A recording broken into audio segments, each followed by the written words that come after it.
set up by the next.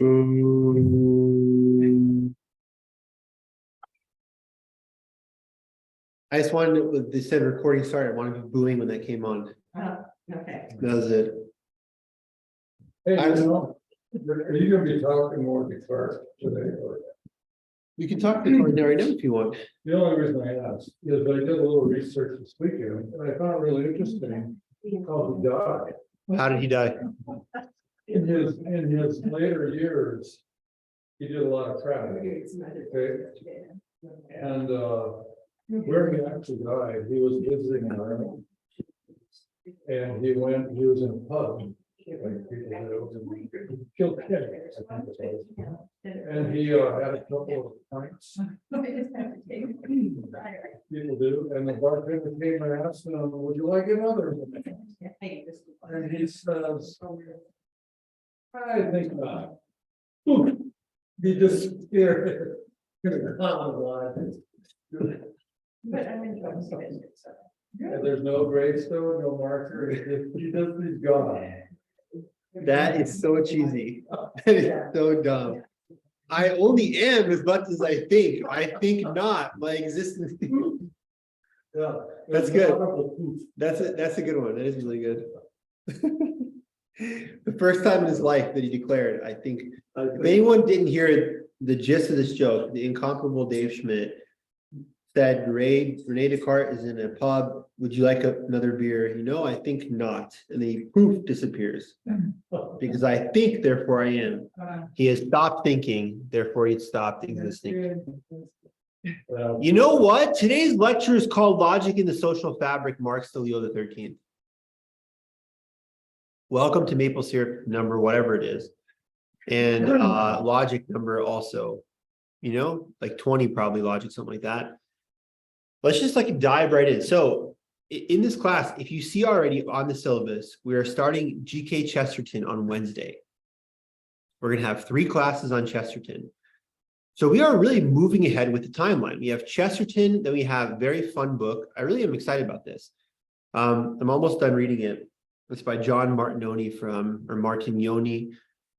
from EWTN, called Blue Collar Apologetics. I mean, I really was drawn to pick the book because of our blue collar logic kind of theme. And it is a very kind of nice, straightforward, here's how you talk, especially with Protestants, about just kind of Christian apologetics, why Catholicism is universal and full Christianity. That will be the 2 classes after Chesterton. Then we have a class on Mike Leach, the football coach, plus chess theory, and 3 classes on David Foster Wallace. So the last 2 classes are great hinges because we stayed with Aquinas, as we say often, for 6 classes, got into the early Renaissance, the Reformation, the Counter-Reformation, talked about, like you said, Descartes last class. Today is Logic in the Social Fabric, Marx to Leo XIII. And I have a general timeline from about 1789 to 1900, the time frame. What am I really going to talk about? Because the title is kind of misleading. We are going to bookend with Leo XIII and his famous in Logic in the Social Fabric. Is what Leo XIII said in Rerum Novarum on new things, his famous encyclical, very much, tied up with what we'll call later on distributism. It's kind of third way between capitalism and communism. Is that logical? We are going to be bookending with him, also looking at some things that Marx and Engels say in the Communist Manifesto, and some quotes from Friedrich Nietzsche. We're going to is there logic or lack of logic here, et cetera, et cetera. This timeline begins with 1789 because that is when the French Revolution starts. The French Revolution, I would argue, is the height of illogical madness.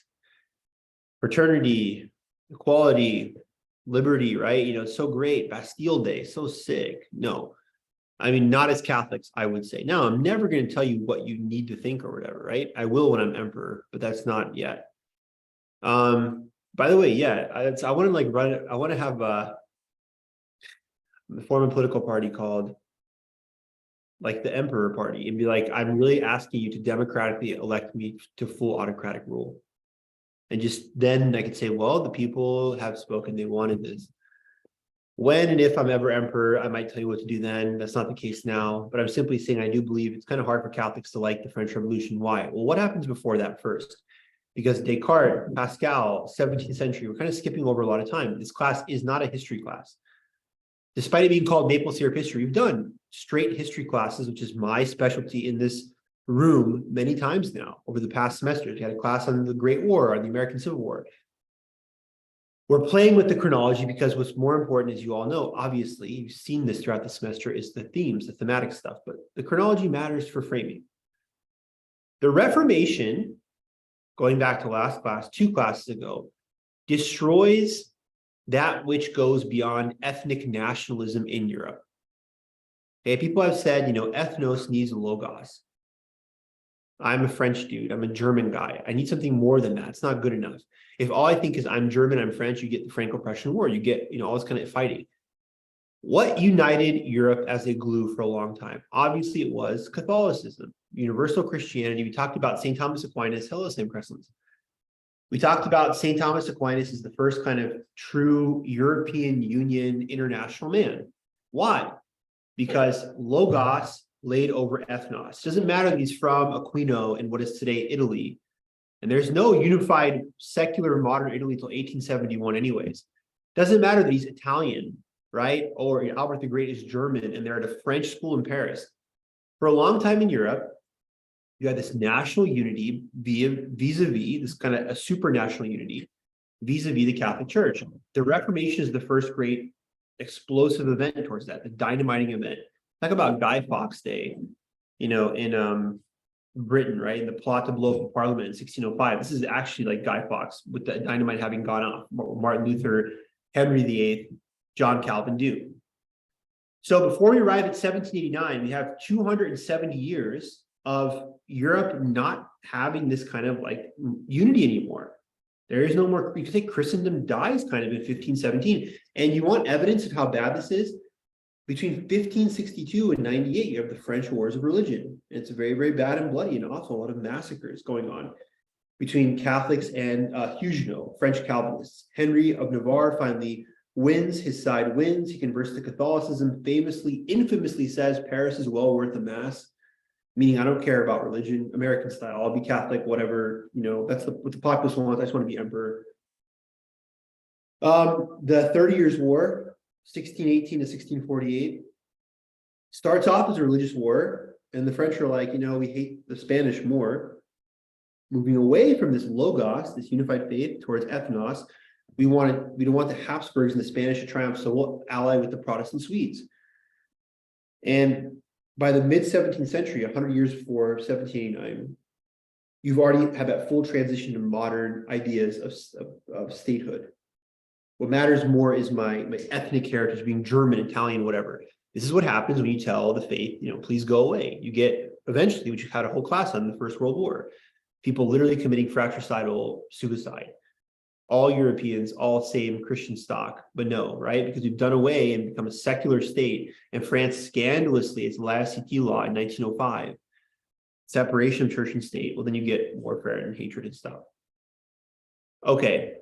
Also, final preamble before I talk about the French Revolution. In 1689, a saint says that our Lord goes to the French king and tells him to consecrate the country to the Sacred Heart of Jesus, and he says no. Well, his choice. 100 years later, off with their head. French Revolution begins, calling it a States General, storming the Bastille, July 14th, this Declaration of the Rights of Man and Citizen on August 26th. 1789, and a lot of scholars, historians say, oh, it's good at first, power to the people, American style. This is, 13 years, the same year our Constitution is signed, put into force, 13 years after, 1776. So American, power to the people. Well, first 3 years, 1789 to 92, still awful from a Catholic perspective. Nuns, priests are leaving their vocations en masse, just to fornicate, period, right? Just like straight, like Woodstock behavior, all this kind of stuff. Yeah, freedom, down with the church, all that kind of stuff. But it gets really, really horrifying openly between 1793 and 94. That's Robespierre's famous reign of terror. Robespierre, you're going to be shocked to hear this. The guy that cut everyone's head off with a guillotine, that happens to him too. And you would not see that coming, right? It's almost like in scripture, it says, he that lives by the sword dies by the sword. It's almost like that sometimes happens. Oh, wait, every time. So these guys decide to come in, called the Directory, this 5-man rule, and say, let's just go back to the good part of the French Revolution. We're still saying as Catholics, there's no good part. They're putting up this blasphemous goddess of reason in Notre Dame Cathedral, down with the church, new calendar. The most woke among us who want to like reset humanity and just new people. That's all French Revolutionary stuff. Year zero, new people, new names for months. This 5-man Directory goes epic fail because people hate, as Christ says, people hate lukewarm stuff, probably worst of all. Who comes into power in 1800? Well, 1799. Of course, it's Napoleon Bonaparte. And he becomes emperor in 1804. And it's hilarious how the very thing that we wanted to get rid of, down with, the Ancien regime, down with Louis XVI and Marie Antoinette, you get a bigger Louis, a more tyrannical and Napoleon Bonaparte, more centralized power. Same exact thing will happen 100 years in the future, more than that in the Soviet Union. Down with the king, Tsar Nicholas II sucks. And then you get Joseph Stalin, who's, kills, I think in the last 20 some years of the Russian state, and the Romanovs rule Russia from 1613 to 1970, 304 years. Last decades of that, the state executes like 20 people. Lenin kills like 20,000 the first year. It's like, it's not even close. It's not even close. Yeah, down with these guys. And this Lenin's brother, not to get too far afield here, but Lenin's brother tries to assassinate the Tsar. Well, you're going to get the death penalty if you do that, obviously, right? Try to kill the head of state. The Tsar, because he's this Christian guy, is like, I'll pardon you. And Lenin's brother says, no, I want to die. I hate you. So he's like, okay. And they kill him. And then Lenin blames the Tsar for killing his brother. It's like, dude, your brother tried to kill the Tsar. And then he also gave him clemency. He still wanted to die. You didn't kill your brother. Your brother's like, may God have mercy. This French Revolutionary thing in 1789, and then Napoleon will kick off a back and forth liberals versus conservatives ping pong thing we still have today. Liberals back then, we mean just anti-monarchy. Okay. And what are some great liberal things at that time? Like you have the French Revolution itself, the revolutions of 1848, huge liberal movement, freedom of the press, popular, again, a lot of things that maybe we feel conflicted about as Americans. Oh, it sounds good. I like freedom of the press. I like free speech. Whereas the conservatives would mean autocracy. French Revolution, 1789. Let's talk about the ping pongs. It's very liberal, very to the left. New man, right? You have a great conservative crackdown with the Congress of Vienna in 1815 and introduction of something called the Metternich system. It's a great Austrian diplomat, very, very, think of him like a Secretary of State, a Henry Kissinger figure, perhaps our most famous Secretary of State, 20th century. Metternich is very conservative. His whole system is aimed at anti-revolution. The revolutions keep popping up. 1815, because that's when Napoleon is defeated at Waterloo, famously, right? 1820, there's these popular revolts. 1830, there's these popular revolts, all French Revolutionary style. Fraternity, liberty, power of the people, voting, anti-king. 1830, the state of like Belgium is formed out of the Spanish Netherlands. In 1848, more of this French Revolutionary behavior. Anyone never hear of the 1848 revolutions? Who has never heard of that? If not, they're not very commonly known. Everyone's heard of the French Revolutions. Everyone has heard of the Bolshevik Revolution. 1848, it fails across the board, but has long-term success. What that means is all the stuff they try to do, like the Pan-Slavs, people in Prague and Poland try to have this, Pan-Slav state break free from Austrian-Russian dominion, fails. The Italians, led by this guy Mazzini, young Italy, these Masons, try to take power away from the Pope, fails. Frederick Wilhelm IV tells the people, when they tell him in the German states, still part of the Holy Roman Empire at this time, there's no Germany of 1871. Hey, we want you to be like our king, but we want to also have like a parliamentary representative British style thing. And he's like, I will not accept the crown of clay from you stupid peasants. It fails. But in the only state that doesn't turn more right out of this, or the only state that does, is Germany. Will eventually become Germany. Bismarck famously says these questions will be settled with blood and iron. Becomes the Iron Chancellor. This is getting later on, though, to the end of this timeline. But Europe becomes generally pretty liberal at this time, and the kind of liberal policies of freedom of the press, popular suffrage, anti-monarchy really define what, hilariously, France gets their butt kicked in the Franco-Prussian War, and then initiates after that what they call the Belle Epoque, the beautiful period. And the beautiful period is very French revolutionary, liberal, roaring 20s kind of cafe culture life, whatever. That's your whole timeline here. So that's what we're talking about. Now, Let's start with Karl Marx and Frederick Engels, and actually talk about Charles Darwin too, but first with Frederick Engels. Now, it's really important to realize this. The Communist Manifesto is written in 1848. Okay? Marx and Engels, when they see this happening, they're like, yeah, buddy, sweet. They're like, finally, everything Dave Schmidt, the greatest communist thinker, promised is coming to fruition, they're saying. And they really, they see this happen, and there's like barricades in Paris, like Europe is ablaze. Marx, by the way, is watching this from Britain, where this is not going on. So he's watching it kind of the way maybe some of us watch the Ukraine war now. God bless those people who are suffering in the middle of us. Thankfully for us, not in the middle of it, kind of from afar.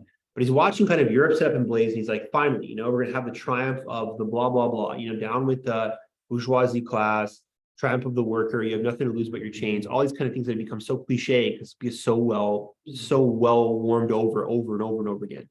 But that's not talked enough about. That Marx and Engels, who believe, right, the history of humanity is history of class struggle. If we could just eliminate classes, it's only about economics, we will have an earthly paradise. If we could just eliminate class struggle, that's the first logic, Teddy, question I have to pose to you. Guys, I know you hate communism. Fine. I do too. I'll admit that. But I'm asking you a question. Does that sound logical? Tell me if it's not logical. Don't just give me a knee-jerk reaction. Oh, because the popes have condemned. I know that. I'm against communism 100%. I'm just saying, tell me why that's logical or illogical. That basic claim, there's an oppressive class and an oppressed class. There's these stratifications. There's these fat cat feudal lords who sit on top and do absolute jack, beep, right? And all their servants do all the hard work. And Marx is observing this like in London, and there's like kids working to death 22 hours in factories. Why is he wrong? Why is what he's saying not logical? That if everyone just shoulders the burden together, and everyone becomes part of one kind of, and I'm purposely using the word gray, because socialist realist becomes this gray kind of smokestack, disgusting art later on in the conflict. It's one gray middle class, everyone. Why is it not logical? Or why is it logical? Talk to me. From original sin aside, if you just look at history, which Marx and Engels failed to do, despite making a universalist claim about all history, it's not true that all warfare is a history of class warfare in the sense of economic class. Some people just hate each other's guts. Sometimes you fought over women. Sometimes you were fighting over the face that launched 1,000 ships. Ethnicity. I think Helen of Troy is the biggest example. Was there economic aspects to the Trojan War? Oh yeah, but what started it was rivalries over a woman. It wasn't about class. I have no problem with that. That's a good reason. And same thing, like even it's like does disrespect to the class warfare too. Because there's people like Darius and Alexander, and these people, like maybe they're about riches, maybe they're about accumulation and power, but what's the core driver of that? It's not class, it's look at me, I'm great. It's doing disservice to pride to reduce Sure. the class warfare. Yeah. Pride's a vice. Yeah, okay, well said. The errors, or Mark Cuban. I was going to say, are not necessarily of a better class or a higher class. They just have more money. Yeah. But they're not, it's not a different like upper crust society like we see in Britain or something. It's not a aristocracy, blue blood, whatever. Okay. That's the other problem. Is that he reduces class to just money, which is what we do nowadays in the United States, because we don't really have we don't have an aristocratic sphere. So you're saying Marx is right about everything? No, I'm saying he's wrong. I'm saying that if you look around him in Britain, class was reducible to mores and habits, and not just money. Sure. And so it's inaccurate to talk about it like it's about money. There were rich, there were poor aristocrats. Yeah. In the time of Marx. Yeah. Guys, this is great. Excellent. All of you. And I'll come to you 1 second, just really quickly. I'm going to finish this class talking. We're going to talk about Marx in order. Marx, Darwin, Nietzsche. These guys who maybe Catholics would say are very illogical for different reasons. Maybe, or I don't know. We're talking about that. Again, I'm not going to say what to think.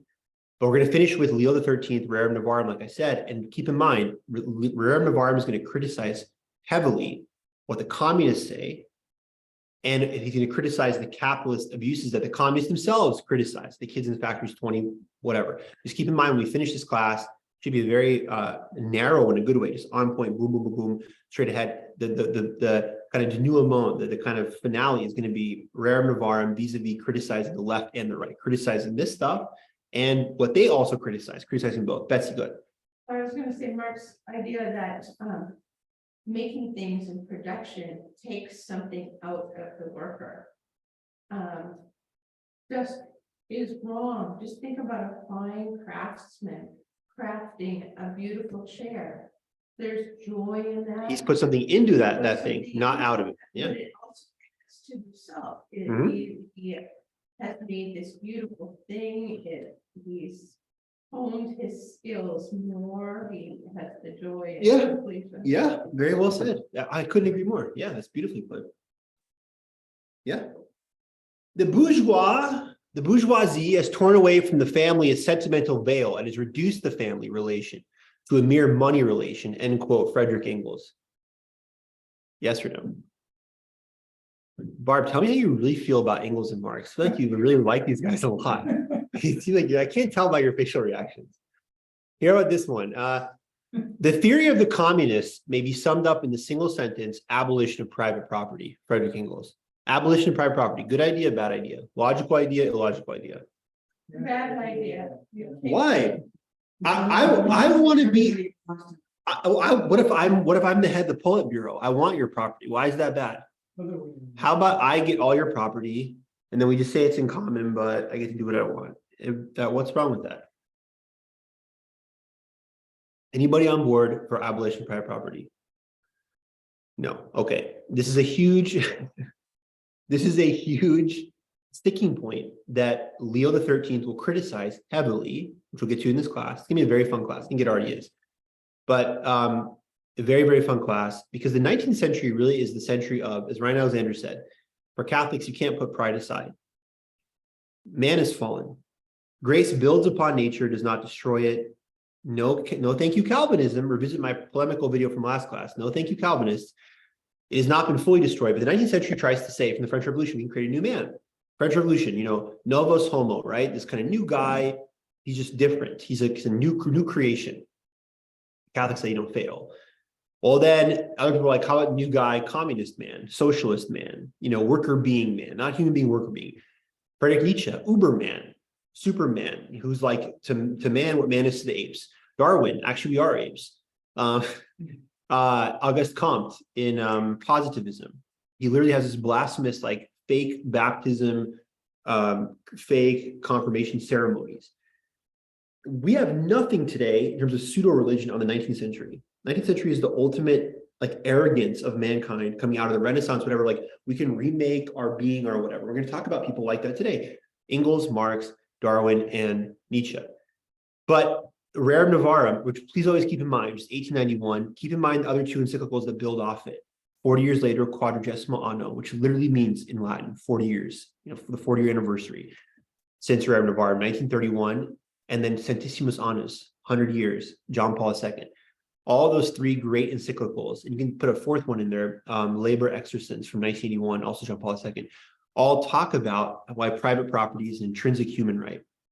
But wait a second, I see, the Daily Wire people have added to our thing right now. Not in that kind of right way of like, private property means you can do whatever you want. You can, no. Like private property balanced against the common good. For lack of a better word, the classic Catholic position is we should multiply private property as far as possible, but in keeping with the common good. That it is equally wrong to exactly have no owners of the private property. We covered this earlier with Boethius, right? If everyone owns the community park, no one cleans it up because you'll do it. But they also, Catholic theory is 100% against kind of eminent domain, demolish this lady's thing to build another hotel, or I can buy 9 yachts if I have the money, I can do whatever I want with the money. No. Like, in fact, classic Catholic theory on that sense is whatever, if you've taken care of your basic needs, then that money belongs to the poor, that Matthew 25 charity. So like, it's so awesome. There's something to hate for everyone in like Centissimus Annus and Rerum Novarum. What I mean is like, if you're like, yeah, I'm this rock-ribbed Daily Wire to the right capitalist, you're not going to like what Leo XIII says as much as you're not going to like what he says if you're a communist. He criticizes both and tries to show why Catholic social doctrine and economics, absolutely, communism is unacceptable, but we're not going full hog on capitalism either. Okay, Engels, last two quotes from Engels. The communist revolution is the most radical rupture with traditional property relations. No wonder that its development involves the most radical rupture of traditional ideas. Yeah, I'm sorry, like from these founder guys, like what they're saying is great. What they're saying is evil. However you feel about it, they want to completely remake mankind. And then here's what Engels says. Here's 10 points he has, what we should do. Ready? This is Engels. Tell me if you think they're logical or illogical. Frederick Engels, quote, in the most advanced countries, the following will be pretty generally applicable. 1, abolition of property and land and application of all rents of land to public purposes. 2, a heavy progressive or graduated income tax. 3, abolition of all right of inheritance. 4, confiscation of the property of all immigrants and rebels. 5, centralization of credit in the hands of the state. 6, centralization of the means of communication and transport in the hands of the state. 7, extension of factories and instruments of production owned by the, wait for it, the state, of course. 8, equal liability of all to labor and establishment of industrial armies, especially for agriculture. I want to sign up for that. Sounds pretty sick. Is this something he's proposing? I mean, he's a proponent of it, or he's just predicting, yeah, this is gonna happen? No, both. Okay. They had this is why it's a blasphemous pseudo-religion at its core. They're like, of course it's inevitable. The way Father Crawford, my favorite quote, his Italian grandmother, we know how the story ends, sacred scripture. They looked at this like a sacred, it's definitely going to happen no matter what. It's the final evolution of history, you know, the kind of abolition of classes and stuff. To both, he wants it to happen, and he believes it's going to happen no matter what. 9, combination of agriculture with manufacturing. 10, free education for all children in public schools. Guys, okay, I'm a communist now. Number 10, I'm on with Frederick Engels. Free education for all children in public schools. What's wrong with that? Engels is awesome. He wants to give us free education. Come on, he can't be a bad guy. Is this logical? Illogical? Am I wearing my pink shirt because I'm kind of a communist? Yeah. It's like communist life. Why is this? How dare you? Get out of, you're expelled from the party. You're expelled from the party, I declare. By John Dewey and Marx, that thinking of public education for all children is a good idea. Why is it a bad idea? Because it separates children from their parents. And because it enables children to be raised by people who are not their parents, and for people who are not their parents and are not in their family structure to pass on their ideas. Sure, yeah, agree with you 100%. John Dewey, Pragmatism in American Education, John Dewey with Oliver Wendell Holmes. If you want a really good book on that, Dewey in Public Education, read The Metaphysical Club by Louis Menand, M-E-N-A-N-D. It's a very nice read, 2001 book. Like, so recent enough and kind of straightforward. But the ultimate example of just Deweyism is, yeah, these people from Yale who write books on child rearing and they have no kids. Like, I need you to apply your children, talk about passing on my ideas, these theories. Oh, but I'm from Yale. Like, trust me, like the science, you know, exactly. So is the problem that it's free? Is the problem that it's Ryan Alexander hates free stuff. He wants to tax the world. Mandatory. The problem is that it's mandatory and public and centralized, I think, is the problem. So the freeness is not the problem, it's that it's centralized doctrine coming from above, from a secular government. Correct. And so ways of modifying our system in order to get rid of that problem is to, instead of having every family, every child gets education credits that could be spent on vouchers or on homeschool materials. And you can use vouchers to go to various parochial schools, which there's no discrimination between religious and non-religious, or a family can just merely use the vouchers to pay for homeschooling materials. Is it in the government's best interest to require that all children become literate if they are able? Yes, but the problem is if by requiring that, they're going to have to read all sorts of junk, because the government is also going to select the material which are and they're not going to read Dick and Jane, Grimm's fairy tales, and the golden lives of the saints. They're going to be reading sex theory, gender theory stuff. Does your voucher system also address my needs as a Islamic jihad in the private schools that I want to send my kids to? Well, with the First Amendment and the way it's been interpreted, yes, but we can work on Maybe for being so vulnerable. Well, Maybe for being so vulnerable. well, I mean, once you open the door, it's whatever education you like, then you. Well, it's either you have Islamic jihadists or you have gender theory jihadists. So they can. A lot of beliefs in God and never does. So anyways, Charles Darwin. No, guys, you're right. I will never ever get mad at anyone going off rabbit holes. I'm the king of doing that. What I'm saying is I'm the king, period. That's emphasis on king. But I'm humble though. I'm a humble king. Remember, I'm probably, yeah, I'm probably the, speak the truth. too. yeah, exactly. I'm probably the best. When I think about all the humble, yeah, exactly. I'm just better. I'm not the best. And like, but you know, when I think about really, when I look around the world, I think about all the humble people. I probably say I'm probably like top 1%. Okay, guys, 19th century, again, is this time of, as people were so well explaining this time, beginning with the French Revolution, of sadly, blessed be God forever, kicking God out of public life, out of the human story period. Thank you, Protestants. I'm not being sarcastic here. This started, that's the reason why I started this lecture with, this started with the Reformation. Once we say there's no longer a vicar of Christ, you know, the representative of Christ, look how great it is with Pope Francis. Like Pope Francis has a lot of supporters and a lot of haters, but every Catholic of good standing acknowledges, well, he's the Pope, man, he's terrible. I can't wait to the next one, or he's great. But that's beautiful, right? We submit to his authority. It's like, he's the Pope. He's the Pope. Okay, he's the Pope. Once you say, oh, I just don't like this guy, Protestant style, I can go to a different congregation, church hop, then you get, well, maybe there is no truth, no connected thing. Okay, I guess I can just follow my ethnic. I guess I'm just a Swedish guy. That's what I am. I'm not really into religion, so I'm going to fight the German guys or the Irish guys. And you have all this kind of religious war. And then all these guys come around and say, you know what? All you guys do is fight. How about we just ignore religion, period, and create a novus homo and, you know, whatever. And so you have communism, whatever. Here's what Darwin is all about. I don't have to give you Darwin's story, but Darwin's 1809 to 1882. He's raised an Anglican. He at first endorses the theory of intelligent design. I would say because I think that's the most rational, St. Thomas Aquinas, egg is an egg kind of thing. But everyone did too. He, of course, when he goes to his famous Galapagos Island mission, you know, and sees the beak of the birds and the, you know, theory of evolution and natural selection. What is the problem with this? Well, again, and if you want a great book arguing against Darwinism, read Michael Behe, B-E-H-E, Darwin's Black Box. Michael Behe is a professor at Lehigh University. Lehigh University's biology department is so triggered, I swear this is true, they have a thing on their biology department, we don't endorse his views. He's only here because he's tenured, academic freedom, we're scandalized, basically.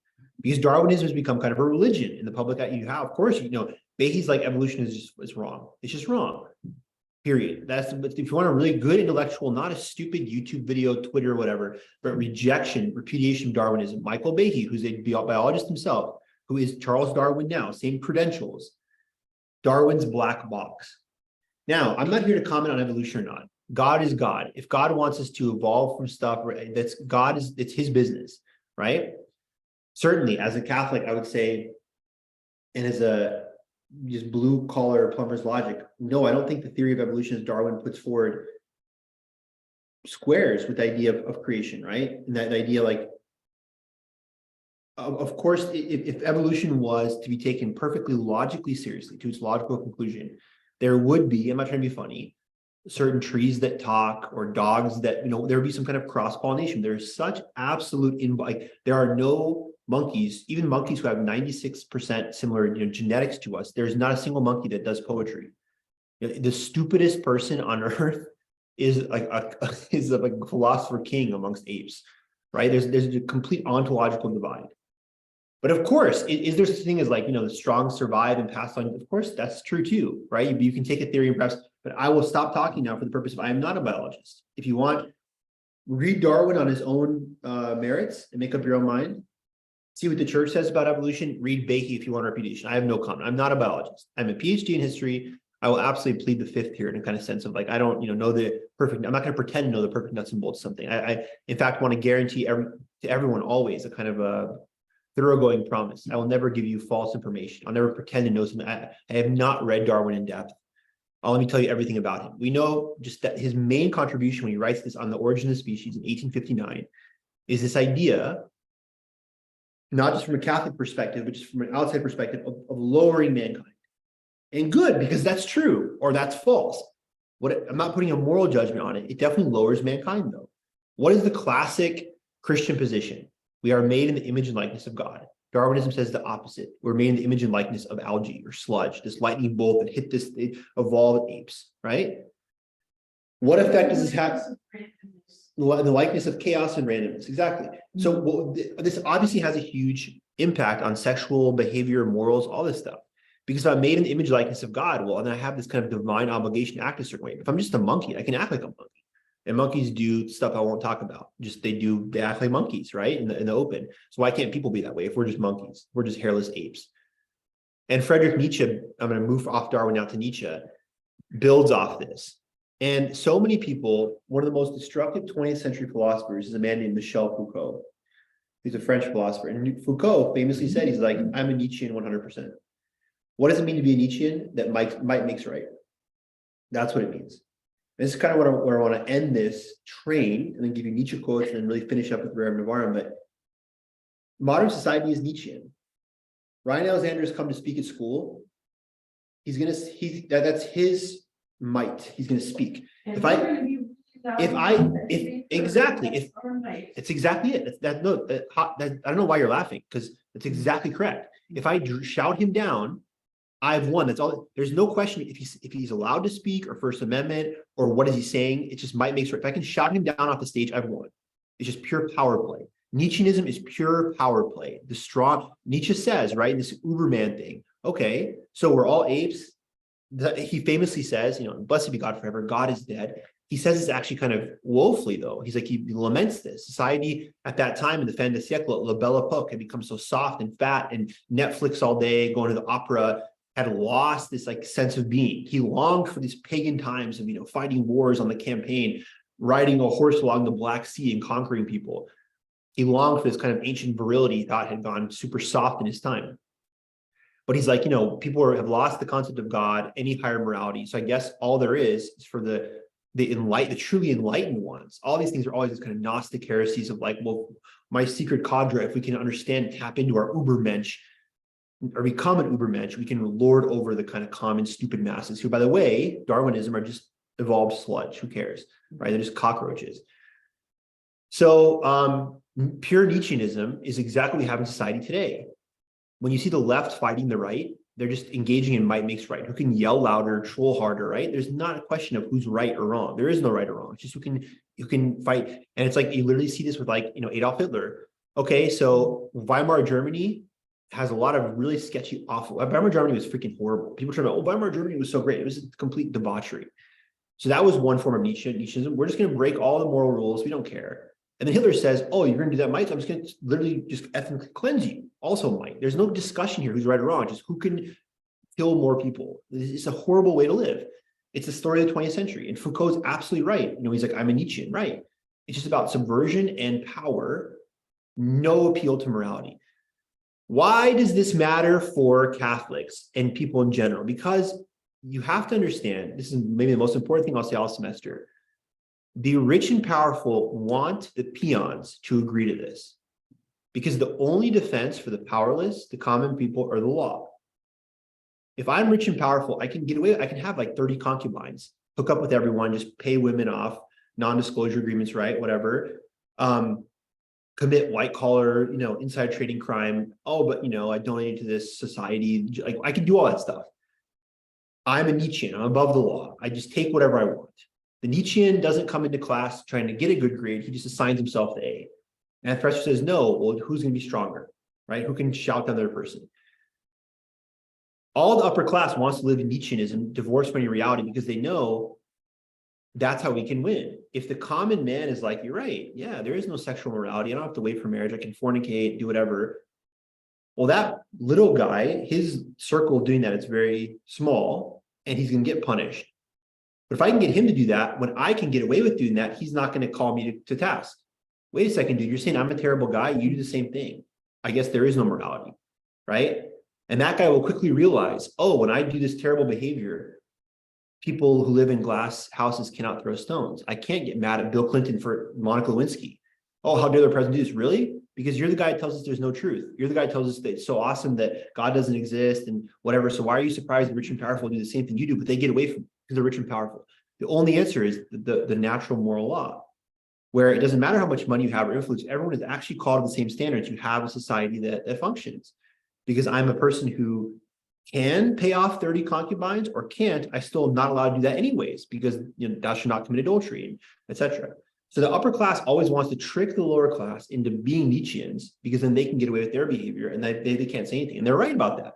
If the whole underclass is like college, just going to hook up with everyone and party, get drunk, you create a society of people who are used to debauched behavior who can't hold their leaders to task because they like that stuff too. And we live in a very Nietzschean world today.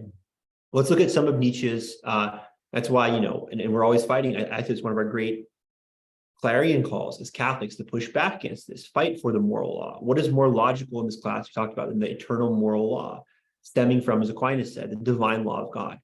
And as Catholics, we should be, on the perennial kind of like the perennial plow, fill in your favorite analogy, tilling the field, working for a universal standard. It doesn't matter if you're Donald Trump or a homeless guy, you can't commit adultery. You can't steal. Everyone applies. It's not, well, if you have enough money, it's okay. If you're Bill Clinton, it's all right. No, you can't have that. But that's exactly what some people in those positions, and I'm not judging Clinton or Trump.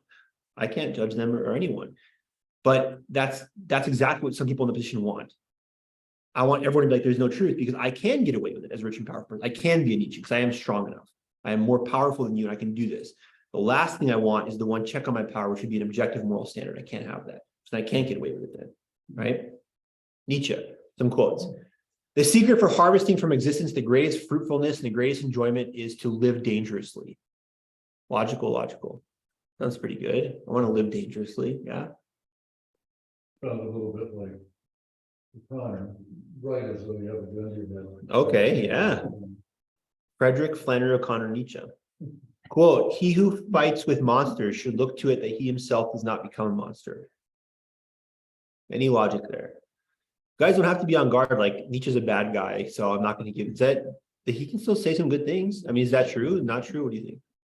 Yeah, I think Nietzsche is that he quoted a lot of poison and sugar, a lot of things. So he used a lot of aphorisms and witty statements, and that was his weakness, is that he was witty.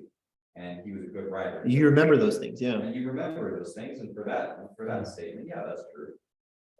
How about this one? It's very interesting. Quote, he who humbles himself wants to be exalted. Is that true? Matthew 23, 8-12. He who exalts himself will be humbled. He who humbles himself will be exalted. We as Catholics, and praise God, right? We should. I mean, I would like, okay, yeah, we should humble ourselves, put ourselves last. Christ, when a discussion breaks out amongst the apostles, Lord, which one is the greatest? And he shows them both, unless you turn and become like a child, you can't enter the kingdom of heaven. And whoever is the servant of all, whoever is last should become first. Catholics should compete to be the most humble, the most serving, because along the way, even if you're like, I want to become the greatest saint, my goal is to be exalted and be Saint Trish of the Americas. Even that's her goal. If she's actually humbling herself, she's doing a lot of good, so everyone wins. But is Nietzsche ultimately right? Are the people who are most humble doing it for selfish purposes, just so they can be exalted? I would think that would be false humility. And humility is basically recognizing who you are and what you're given. It's not necessarily trying to be the snake in the waiting right, that whole thing. Whatever. But yeah, I just feel like that would be just like there's a lot of false charity, I mean. Yeah, good point. Yeah.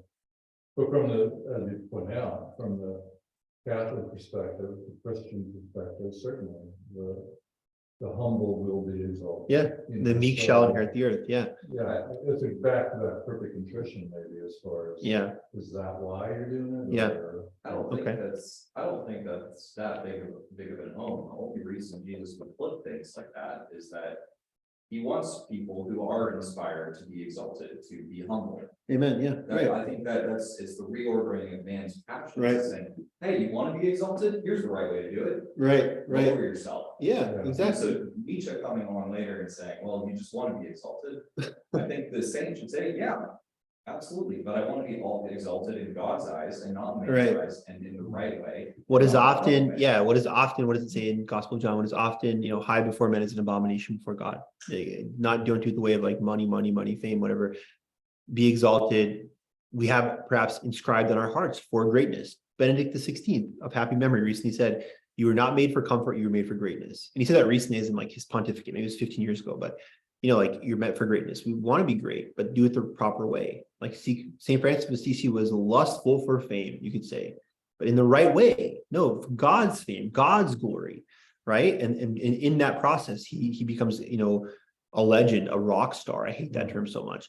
It's just so cringe. You're a rock star. I hate that. I'm gonna think say, there's some sayings like Rerum and another one, I can't remember, where they would think of themselves as like a stubby pencil or Jesus play toy, whatever, just really. And I just have a hard time thinking that they want to be exalted. I just feel like everything gives glory to God and God is their focus. And I'm nothing. And Yes. I think that's reality. but I don't know. 'Cause it's really hard to say. I'm serious. It's really, really hard to say. And this is not this is cool. This shows how even if we perfectly cooperate with God's grace, that even in that, like we have a weird nature, like that's the nature of being human. Like, I don't know, maybe Teresa of Lisieux was absolutely obsessed with becoming a great saint.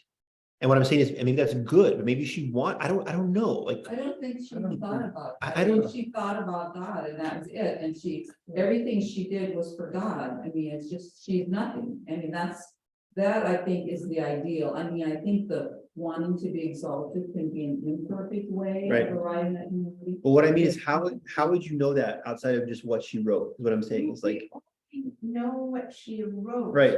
Because she was ordered under obedience to write it. I mean, But I'm making an argument for not judging. I guess what I'm trying to say is, I love Teresa of Lisieux. I do her novena in October around her feast day. I love her. I can't speak highly enough of her. What I'm saying is, I can't get inside her head. Like, I don't know I know what she wrote. Do we not self-censor or write things favorably? I don't know. I am not at all tearing her down. I'm not. What I'm saying is, at the same time, like the only people that I'm convinced of perfect good intention are our Lord and our Lady. The only two perfect people that ever lived. Well, sure. Right. No, so like the Blessed Mother, the Blessed Mother is perfect and sinless. And Jesus Christ, true God, true man. What I'm saying is, every other person, I'm not taking if Teresa, let's say hypothetically, say Teresa of Lisieux was obsessed with spiritual fame. There is no evidence she was. But I'm saying, if she was, she might even be greater, because like you said, she so overcame that. And like, or Mother Teresa. I just don't think that would be genuine. And I feel like God speaks through these things. And so I just don't think you can fake that. I just don't. I think you and I are more in agreement than we're getting towards. I'm not saying she's faking anything. I'm saying that only she and only God knows how she processed her whole spiritual journey, is what I'm saying. What are the fruits of her work? Golden. So well, I won't speak for you, but I assume you're a big fan of Teresa of Lisieux. I am too. I love her. God bless the little flower. I will spend my time in heaven doing good on earth. Amazing woman, a hero. What I'm saying is that if for whatever reason she struggled with pride or something, and there's no evidence she did, but if she did, I think she'd be even greater because she overcame that. What I'm saying is, from her writings, that I'm not saying that's enough to say beyond or the perfect clarity that she didn't experience those things. The only people I'd be comfortable saying that would be like the Blessed Mother. But the Blessed Mother has no. She was very upfront about struggling with being annoyed with others and stuff. Right. I mean, yeah, she definitely had lots of struggles and a personality to overcome. Right. Well, then praise God for that. Yeah. Thank God. What I'm saying is, the only person who ever lived who's also not God, who did not have concupiscent barbs, is the Blessed Mother. but everyone else did. And there's nothing wrong with that. But I'm saying is, you're right, Nietzsche, in trying to own Christians, I think kind of owns himself of like, well, okay, we're all human. Maybe some people do have this desire for exaltation, but you said it so well. If it's properly ordered the way God calls us to order that desire to be exalted, then it can be a wholly good thing.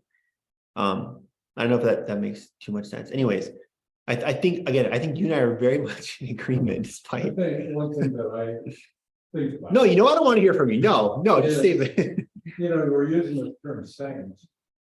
And in the typical context, like Saint Teresa, she did not make herself a saint. You know, the institution of the church through its process decided that.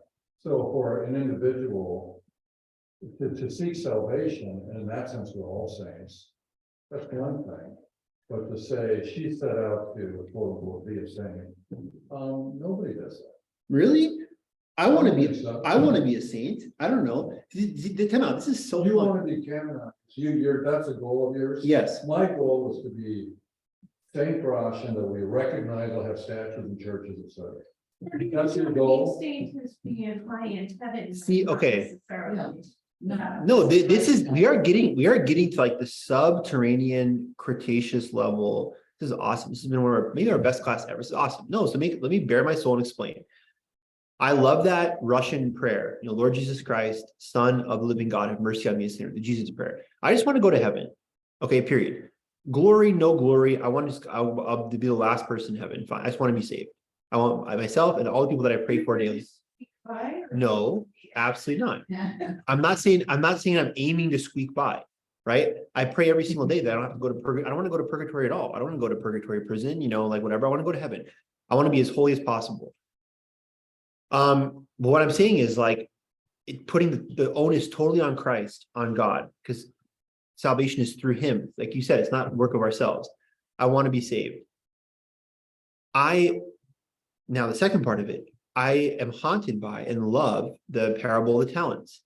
I don't know how many talents I have. I can't judge myself. Maybe I have none. Maybe I have 5 or 10. I don't know. What I'm saying is like, we're supposed to make the most of our gifts. Why would you not want to be? Like, why would Ryan Alexander not want to be St. Thomas More level lawyer, who's the patron of lawyers, in his legal career? I bet if in my mind, if he was like, no, I'm not going to really try for greatness. That's kind of like that guy who says to Christ at the end, to the master in that parable, you know, you're a demanding master. You demand a lot. So I just buried my talent.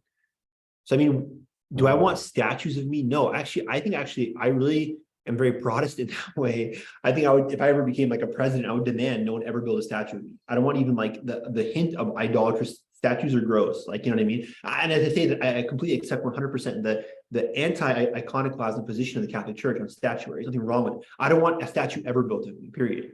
Like, I think if I was ever to put anything in a will, it'd be that, never build a statue of me. But what I'm saying, but what I want to be considered like, what I want to be considered like a great, I didn't hear your joke. I'll come to you in 1 second. Because I want to hear. I'm sure it'll make me laugh. What I want to say really quickly is like, would I want to be considered the greatest author of the 21st century? Yeah, 100%. Is that arrogant? Maybe it is, or maybe I'm like, I want to so impact the church with my writing that. So I don't know. This is what I'm saying earlier, and it's too bad Trish left this moment, because like that's what I'm talking about. Of like, it's hard to explain. What am I doing that's for the glory of God, and what is kind of arrogant and self-centered? I don't even know myself. All I can do is kind of submit to God and like, Lord, I hope, you know, Matthew 25, I'm trying to make the most of my talents for your glory. But do I have this goal to be this, like the Da Vinci of our time? Sure. Yeah. Like, why? Because I don't want to be the guy who's like, I was scared to like be good. You know, God, you demand a lot. So I just like, I just don't want to even try that kind of crap. I don't know. So like, where is it that intention sinful? Where is that wholesome? I don't know. I can't judge that even in myself. I think that rests at least somewhat in the motive. But I don't even, I know I'm sounding like super postmodern. I don't even know what my motive is. Like, I don't know how to define my motive. Hey, okay, I showed you my latest art project, and it's a religious theme. Yeah. I have to ask myself, honestly, am I doing that for the glory of God? Or am I doing that hoping that people will say, hey, wow, you're really talented? Can it not be both though? There's some guy, like, I don't know if it was St. Anselm or something, there's like, the glory of God is man fully alive. So why can you fully alive, you become this great, you know, renowned artist? Why can that not also glorify God? I don't think those things are mutually exclusive. In fact, I think it can be a false modesty and humility. Imagine like, and I think you are, sincerely, this isn't kind of fake compliment. I think you're a very talented artist. Imagine if you like had this opportunity to like blow up. Like in my story that I recently read when we have the Met. Imagine if someone offered you like a Met exposition and you're like, no, I don't want to do that because then I'll become famous about me. What if God scolds you for that later? Like, praise God, you're saved, and you're like, you were an idiot in this moment. You buried your talent. You're supposed to go do this and show this religious art to all the pagans in New York City. And you said no, and you buried that talent, you moron, like that kind of thing. Because you were like, oh, I didn't want I think we have at least some examples of that, and what comes to mind is Mother Teresa. I think she had the opportunity to blow up, as you put it, and in fact, her organization did, She definitely did. but she herself Well, worked so hard. I love Mother Teresa so much, and I remember reading her Come Be My Light or something is her book, right? And she talks about the spiritual darkness she went through, which is very kind of Teresa Lizzo-like at times, it's dark night of the soul. Mother Teresa spoke in front of the UN. She had Malcolm Muggeridge write a book about her. She totally was hungry for media fame. I'm joking. I'm being sarcastic. But they did her. Yeah. Give famous there. There's more poverty here than India. Exactly. So what I'm saying is, and so I, now being serious, like, oh, see, Mother Teresa is just this media hungry. She wants to go viral. No, she's not burying her talents. Oh, I'm just going to stay in Calcutta. No. Like, she's trying to spread the message of, to me, like, what an imitation of Christ. Picking up these people off the street, this perfect love that's you're not supposed to bury that. So that's what I mean. I think it's very hard to say. Betsy, you're saying, I said I don't want statues built of me, and you're like, what, you made a joke, images or something? I said, can you take a picture? Yeah, you can take a picture of me. Yeah, that's fine. Or put it in your. Betsy, if I were you, see, I don't understand why more people don't photograph me.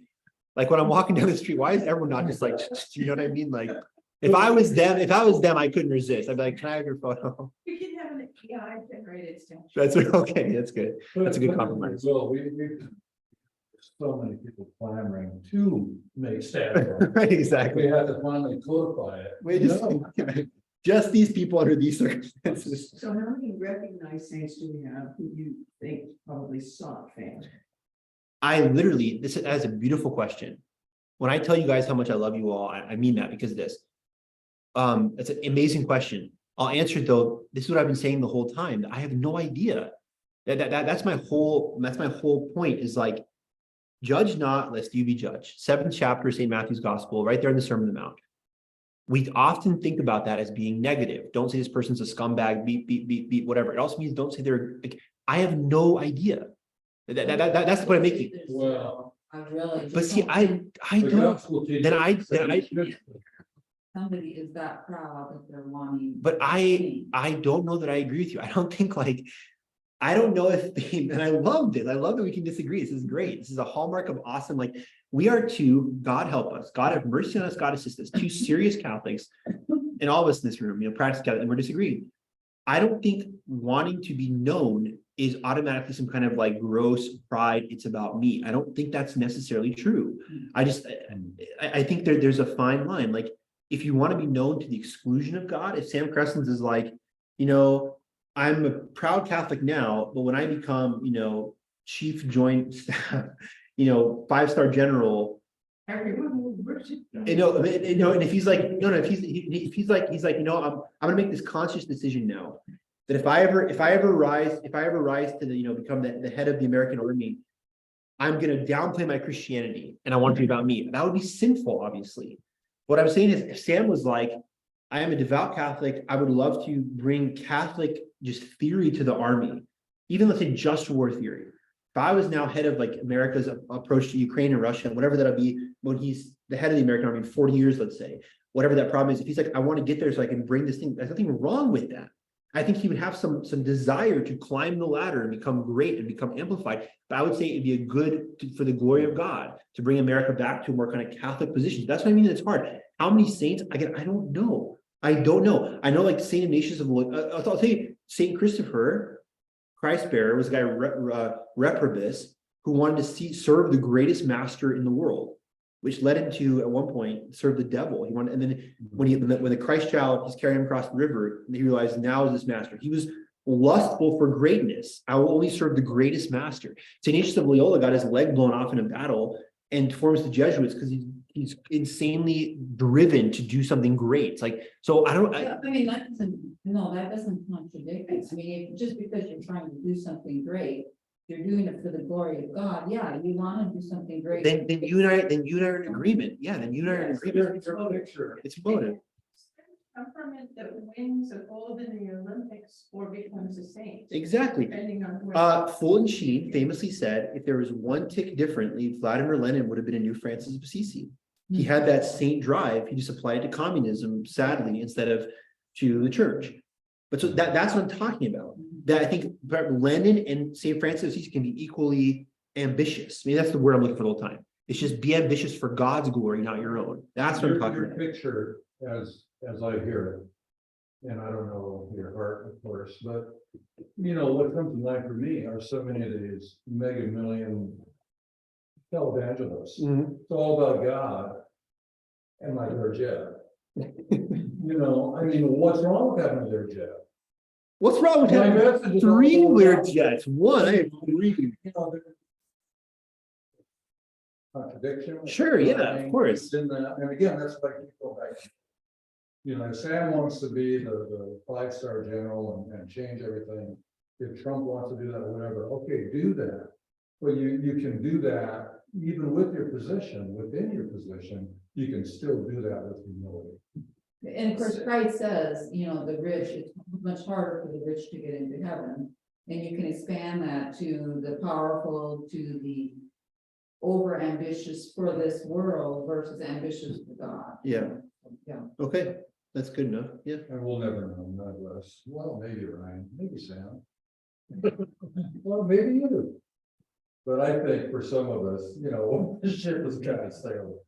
We're not gonna be presidents or generals. Dave, why would you not run for mayor of the next Moscow election? What would honestly be stopping you? Why? Thanks. See, exactly. No, There you go. You said it all. I'm too. Here's two Catholic responses this time to all of this, to Nietzsche, to Darwin.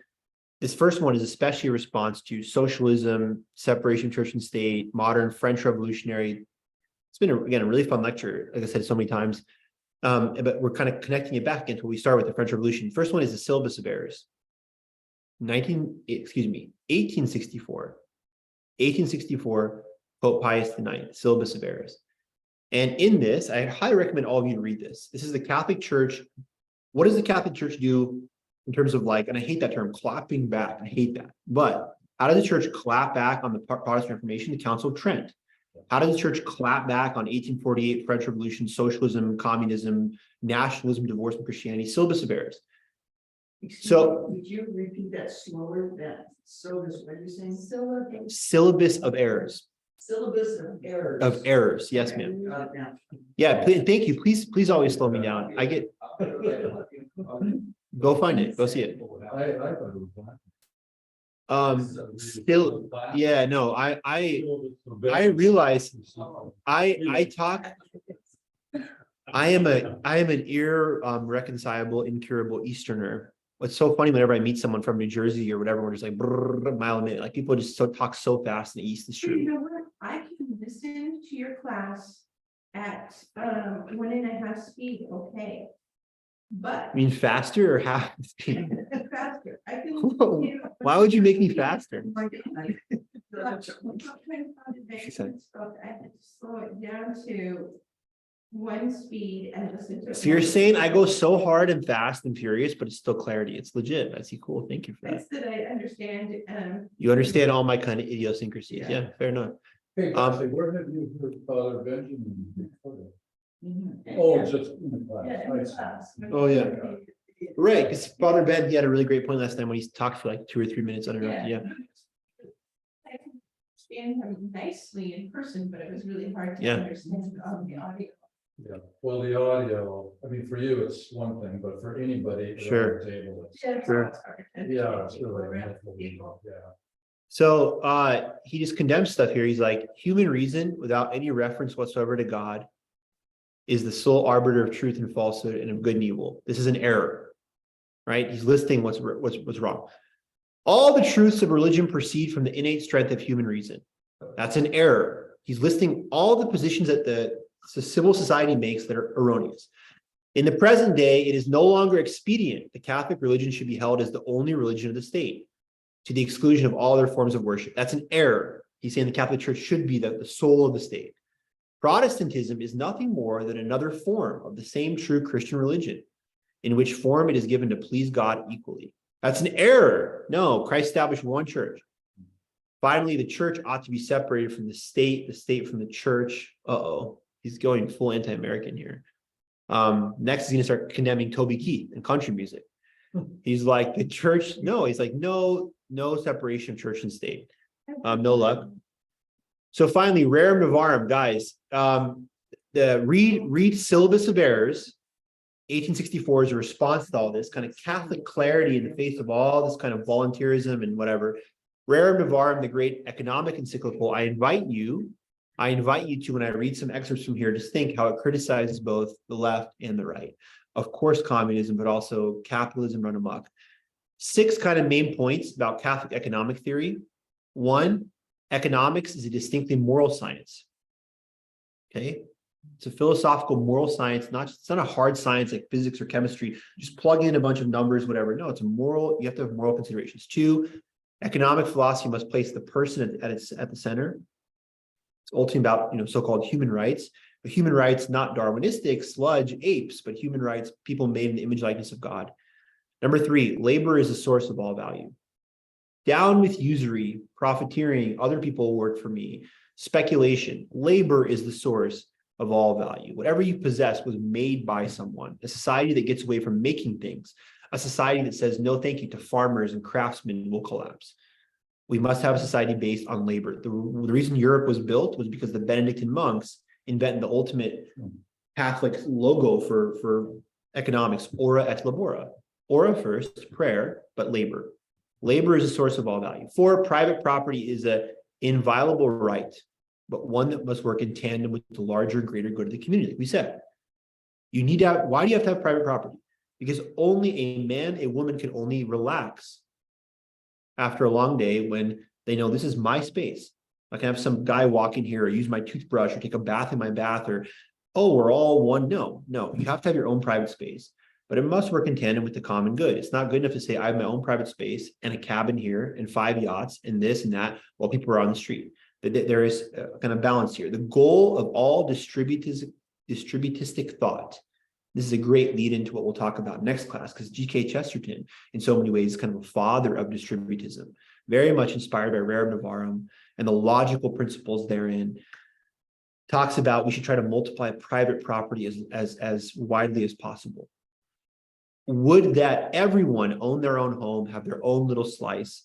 It can be a very small home in the Fort Russell district, whatever square footage, just very nice, but their space. Would that everyone have that? You have a very healthy society where everyone takes care of their own property, mows their own lawn. None of this, well, the city will take care of it, kind of stuff. So again, 1 through 4, very logical. Before I read 5 and 6, I think very plumber logical. Economics and moral science. Number 2, people at the center. Number 3, labor, the source of all value. Number 4, private property is a necessity. 5 and 6, subsidiarity. Whatever can be taken care of at a local level should be. And finally, 6, last thing, solidarity, the common good.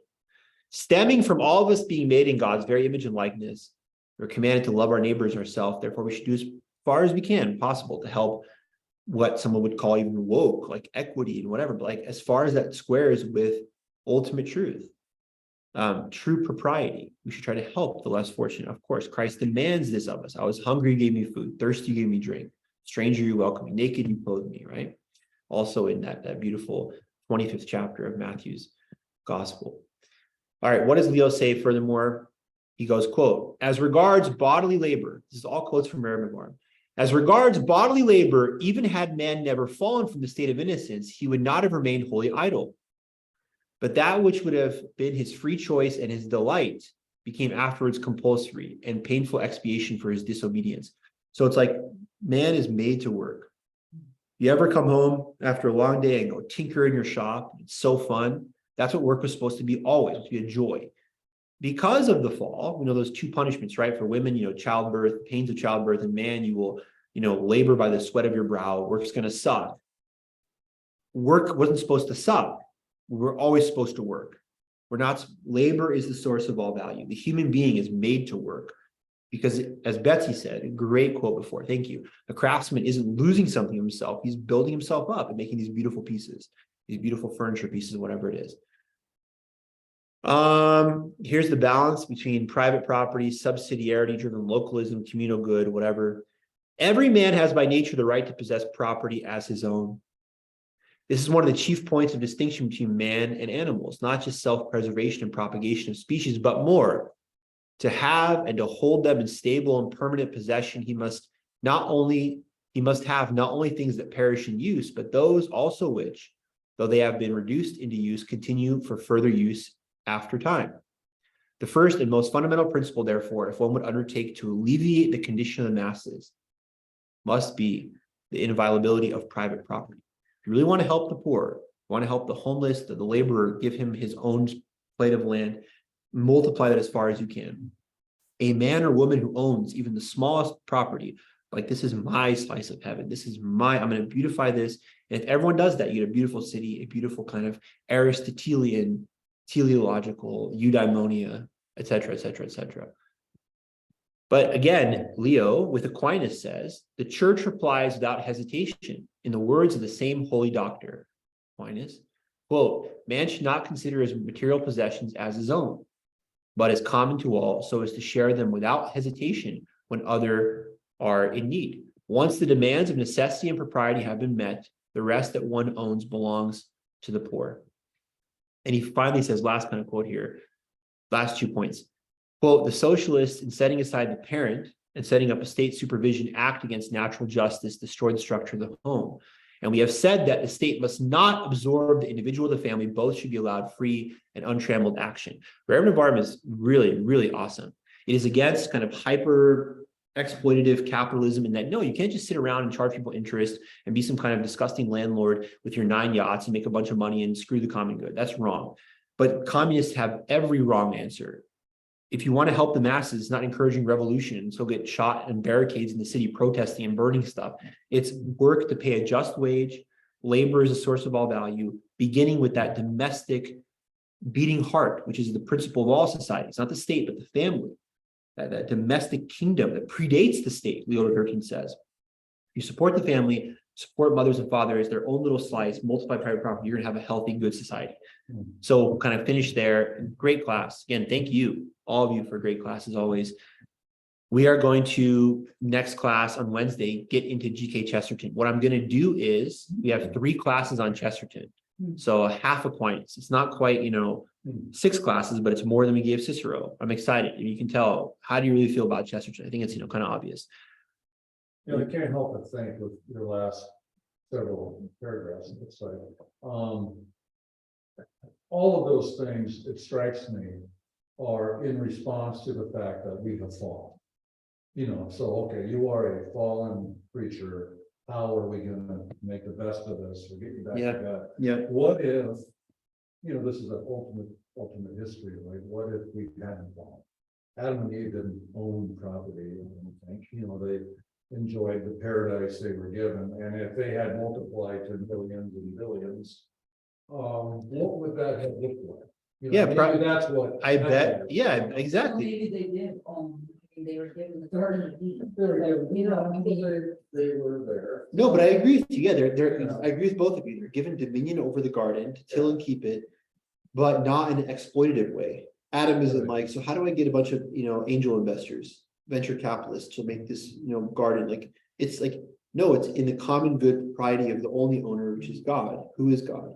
And you took the words out of my brain. I was going to say, it's probably like heaven. Like in heaven, what does Christ say to the Sadducees? You're like, oh, haha, whose wife is she going to be? She married 7 dudes or whatever, right? They all died. And Christ is like, they don't marry or they're not given in marriage in heaven. They're like the angels, right? So it's like in heaven, yeah, it's this perfect, no more sin community. Communitarianism, not communism, not some socialist fake, whatever. Communism is absolutely a Christian heresy, period. It is absolutely based on Christian principles of universality, brotherly love. It's just totally warped. And it's like, let's deny original sin. Let's forget all the stuff about God and sin and just make a fake utopia on earth. And why do we get, Mao and Stalin? Because of course, that's what happens when you do that. In fact, a great feature of Antichrist is just aping. It's just, being like Christ and trying to be a different version of Christ. And that obviously always ends horribly bad. Well, of course, communism can kind of, a form of, or a sharing of property can work in the community, a religious community. Definitely are detached from. Yeah, well, I go ahead, The Ryan. reason that works is consent. and love. Right. It's Yeah. It's a It's choice and consent, it's got God. as- Yeah. consent, God and charity. And Yeah. you don't have Right. a loving society, you don't have consent to the society, and you don't have charity, which is what inspires the action. Charity towards man or charity towards God, neither in religious community. That's so well said. That's yeah. In the movie, I remember we did a film class. By the way, I'm really excited. This summer I'm doing a film class at WSU. FYI, I'm super pumped about that. I like doing movies, probably because I think I should be an actor. You're an actor, okay. Yeah. Probably because I should be acting in movies making millions and millions of dollars. I'm asked to do that by Hollywood directors all the time, and I tell them no. Back when I was doing my film class, no, I really am trying to. I really get this point, but I am trying to get police phenomenology done. I told you guys can blame Amy McNally if you want. Amy McNally is like an absolute angel on earth. She is like a big sister to me. I love this person. I can't say anything bad about her except this. Before Amy left, like I said, we were supposed to do this show called Police Phenomenology, where I am the interviewer, and it was going to be a discussion between two people who I have the highest respect for their intellects, Amy McNally and Father Chase Hasenrall. And SNL style, like Ryan Alexander comes on our show, we're going to talk about Catholic jurisprudence, let's say. The guest always, it's their focus. But we have 5 commercials, we act out stuff, and the person acts in them too. So I'm trying to still do that. This fall break, if you're wondering what it's like, what it'd be like if you've ever seen a Catholic podcast, an hour-long show, Bishop Barron or Father Mike or whatever, right? It's exactly like that. Myself, and I wanted to be Amy and Father, just 3 of us talking, very serious. Every 10 minutes, I'm like, now we go to a word from our sponsor, and it's an absurd commercial. And where we act, we actually go and like do a skit for 2-3 minutes. So it's just amazing. Back when we had the Catholic film class, remember we watched Seeking God, that documentary about the Benedictine monks. And yeah, in this community, as Ryan Alexander, really, that's so profound what you said. That was so well, just so on point. Just idea of like consent, God at the center, and charity in that community. I mean, they live this communist utopia, but it's not at all because of these things which are not present in like Venezuela or whatever, or the USSR. But communism is truly like, and it's a great lead-in or hype for our next guy. Chesterton says the modern world is just all the Christian virtues run amok. Tolerance is a Christian virtue. Let's tolerate everything. And right. Love is a Christian virtue. Everything is love. And Christians should be detached from material goods. Well, then we should just the government should just give everyone money, right? Like it's taking all these things that are good. Yeah. And so no, and so it's like so much of it comes back down to this. God bless you guys. Have a great rest of your day. I don't know if it's ever been said in human history. God bless you guys, I don't know if that was ever like that formation, but anyways, have a great rest of your day. It's always a pleasure. On Wednesday, we start GK Chesterton. And again, at the risk of just belaboring this over and over and over again, but we're getting really kind of close to the end of the semester because not just in time-wise, it's gonna be April soon, but Chesterton already takes us into the 1900s. And we're not going to leave kind of modernity/post-modernity, timeline-wise, all that, and be really moving forward towards a last 3 lectures with David Foster Wallace, Infinite Jest, where it's like, guys, it's going to be just straight illogical. We're going to try to pull some logic from this kind of illogical morass. Have a great rest of your day. See you. Get out of my classroom. Goodbye.